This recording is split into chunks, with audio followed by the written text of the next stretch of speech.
So anxiety ಅಥವಾ ಉದ್ವೇಗಗಳು ಬಂದಾಗ music ಹೆಂಗೆ ಹೆಲ್ಪ್ ಮಾಡುತ್ತೆ ಕಾಮ್ ಡೌನ್ ಮಾಡೋದಕ್ಕೆ?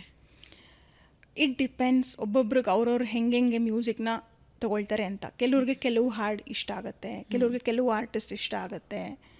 ಆಂಗ್ಸೈಟಿ ಕೋಪ್ ಅಪ್ ಮಾಡೋಕ್ಕೆ there is a various levels even in music in therapy where they include certain kind of music is involved. ಅದು ಕೇಳಿದ್ರೆ ಆ ರಾಗ ಕೇಳಿದ್ರೆ ಮೈಂಡ್ ಕಾಮ್ ಆಗುತ್ತೆ. So there is lot of way music can be involved. Anxiety cope up ಮಾಡೋಕ್ಕಿರ್ಬೋದು, ಅಥವಾ ನಾವು ಸೈನ್ಸಲ್ಲೂ ಲೈಕ್ ಇವಾಗ ಮ್ಯೂಸಿಕ್ನ not just as a music with Ayurveda, music with mental health, music with maths, music with theatre. There's so many ways music can be inculcated. There is so many ragas which can calm you down. ಹಿಂದೆ ಹೇಳ್ತಾ ಇದ್ರು music ಒಂದು ಕೆಲವು ರಾಗ ಹೇಳಿ ಮಳೆನೇ ಬರ್ಸ್ತಾ ಇದ್ರು ಅಂತ. That is the power of music. So there's various ragas which calms you down. There is various ragas which can arouse you also.